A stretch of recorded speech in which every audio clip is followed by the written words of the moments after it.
Shri N Nandakumar ഇവിടെ MD Vasudevan നായരെ പറ്റി പറയുമ്പോൾ അദ്ദേഹം തുഞ്ചൻ പറമ്പിൽ അതിൻ്റെ അധ്യക്ഷനായി പ്രവർത്തിച്ച ആളാണ്. ഇപ്പോൾ നമുക്ക് സമൂഹ മാധ്യമങ്ങളിൽ ഞങ്ങളുടെ യൂട്യൂബിലടക്കം വരുന്ന കമൻറ്റുകളിൽ ഏറെയും വരുന്നത് തുഞ്ചൻ പറമ്പിൽ തുഞ്ചത്ത് രാമാനുജൻ്റെ പ്രതിമ സ്ഥാപിക്കുന്നതിൽ അദ്ദേഹം മുൻകൈ എടുത്തില്ല, അവിടെ പ്രതിമ സ്ഥാപിച്ചില്ല തുടങ്ങിയ കാര്യങ്ങളൊക്കെയാണ്.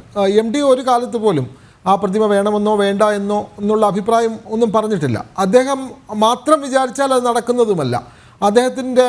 അദ്ദേഹം അവിടെ അതിൻ്റെ അധ്യക്ഷനായി പ്രവർത്തിച്ചപ്പോഴും അത്തരത്തിലുള്ള പ്രതിമ സ്ഥാപിക്കാനൊന്നും MD മുൻകൈ എടുത്തില്ല തുടങ്ങിയ വിമർശനങ്ങളൊക്കെ ഒരു പരിധിവരെ ഉയരുന്നുണ്ട്. അതൊന്നും MDയുടെ സാഹിത്യ കൃതികളെ വിമർശിച്ചോ അല്ലെങ്കിൽ അദ്ദേഹത്തെ സമ്പൂർണ്ണമായി മോശപ്പെടുത്താനോ വേണ്ടി പറയുന്നതല്ല. പക്ഷേ ചില വിമർശനങ്ങളുടെ ഭാഗത്തു നിന്ന് നോക്കുമ്പോൾ അതുകൂടി നമുക്ക് പറയേണ്ടി വരുന്നു. അപ്പോൾ അദ്ദേഹം തുഞ്ചത്ത് അവിടുത്തെ അതിൻ്റെ അധ്യക്ഷനായി ഇരിക്കുമ്പോൾ, തുഞ്ചൻ പറമ്പിൻ്റെ അധ്യക്ഷനായി ഇരിക്കുമ്പോൾ അത്തരം കാര്യങ്ങൾ നടക്കാതെ പോയി എന്നുള്ളത് അദ്ദേഹത്തിൻ്റെ രാഷ്ട്രീയത്തിലൊന്നും വലിയ സ്വാധീനമില്ലാത്തത് കൊണ്ടാണോ, അതോ അദ്ദേഹം അതിന് മുൻകൈ എടുത്തില്ല എന്ന് നമുക്ക് പറയേണ്ടി വരുമോ? ശ്രീ നന്ദകുമാർ.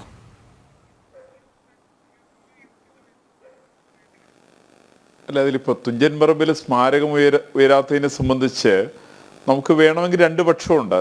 വേണമെങ്കിൽ അത് MT വാസുദേവൻ നായർ വിമർശിച്ചുകൊണ്ട് തെറ്റൊന്നുമില്ല. അത് കാരണം ഒരാളും വിമർശനത്തിന് അതീതമല്ല എന്നുള്ളത് കൊണ്ട്. പക്ഷേ യാഥാർത്ഥ്യം അത് മാത്രമാണെന്ന് ഞാൻ വിശ്വസിക്കുന്നില്ല.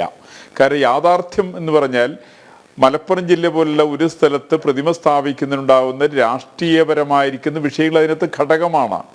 അപ്പോൾ ഈ രാഷ്ട്രീയ വിഷയങ്ങളെ തരണം ചെയ്യുന്ന കാര്യത്തിൽ MT വാസുദേവൻ നായർ എത്രത്തോളം താല്പര്യമെടുക്കുന്നു എന്നുള്ളതാണ് പ്രശ്നം. MT വാസുദേവൻ നായർ സ്വതവേ കേരളത്തിൻ്റെ രാഷ്ട്രീയ വിഷയങ്ങളോട് അദ്ദേഹം വ്യക്തമായുള്ള അഭിപ്രായം രേഖപ്പെടുത്താറില്ല.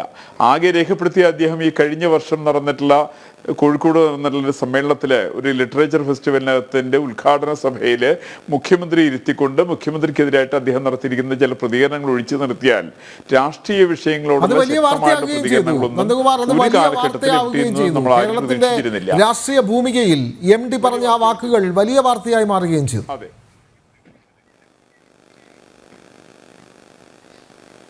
അല്ല, അതിന് തന്നെ കാരണം കേരളത്തിൻ്റെ പൊതുസമൂഹം അനുഭവിക്കുന്ന ദുരിതങ്ങളെ സംബന്ധിച്ച് അദ്ദേഹത്തിന് കൃത്യമായിട്ട് ബോധ്യം വന്നൊരു സാഹചര്യത്തിൽ അദ്ദേഹം ഒരുപക്ഷെ അറിഞ്ഞോ അറിയാതെ കൊണ്ടോ അല്ലെങ്കിൽ കൃത്യമായിട്ട് പ്ലാൻ ചെയ്തതാണെന്ന് പറയുന്നു.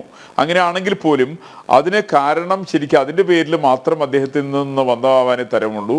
പക്ഷേ നേരെ മറിച്ച് തുഞ്ചൻ പറമ്പിൽ സ്മാരകത്തെ സംബന്ധിച്ച് നമ്മൾ ആ തരത്തിൽ നോക്കിക്കാണുന്നത് ശരിയല്ല.